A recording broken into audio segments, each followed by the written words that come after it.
सामीन, इब्न सीना 980 ईस्वी में अज़्बकिस्तान में पैदा हुए। वो एक साथ डॉक्टर, फलसफी, लिखारी, साइंसदान भी थे। वो रोज बीमारों को देखते थे। उसका अपना एक शिफा खाना यानी क्लिनिक भी था। उसमें लेबॉर्ट्री भी थी।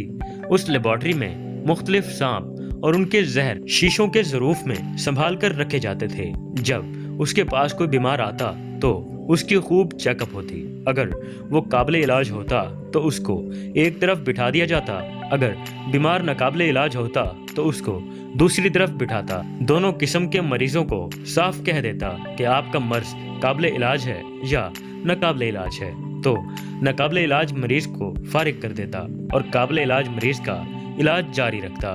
खैर, फिर एक रोज इब्न सीना के पास एक मरीज आया। जब उसकी चेकअप कराई गई तो मरीज को कहा गया कि आपका मर्ज अब नाकाबिल इलाज हो गया है, लिहाजा आप लेबॉर्ट्री के उस साइड जाइए। खुदा हाफिज। चंद महीने बाद वो मरीज जो यहाँ से नाउमीद होकर चला था, फिर वापस तंदुरुस्त हालत में इब्न सीना के पास आया और शिकायत करने बैठ गया कि आपने तो कहा था आपका इलाज अब मुमकिन नहीं रहा। तब इब्न सीना ने इलाज का पूछा तो मरीज ने कहा कि जब आपने मुझे कहा कि तुम्हारा इलाज अब मुमकिन नहीं रहा तो मैं चुपके से आपकी लेबॉर्ट्री में दाखिल हुआ और सांप के जहर की शीशी खुदकुशी की गर्ज से पी ली, मगर मैं मरने की बजाय तंदुरुस्त होने लगा और अब आपके सामने खड़ा हूँ। तो इब्न सीना ने हंसकर जवाब दिया कि मुझे पता था कि आपका इलाज ये जहर है, मगर मैंने ये सोचा कि अगर मैं आपको कहूँ ये जहर पी लो तो मुझे खदशा था कि आप पीने से इनकार कर देंगे,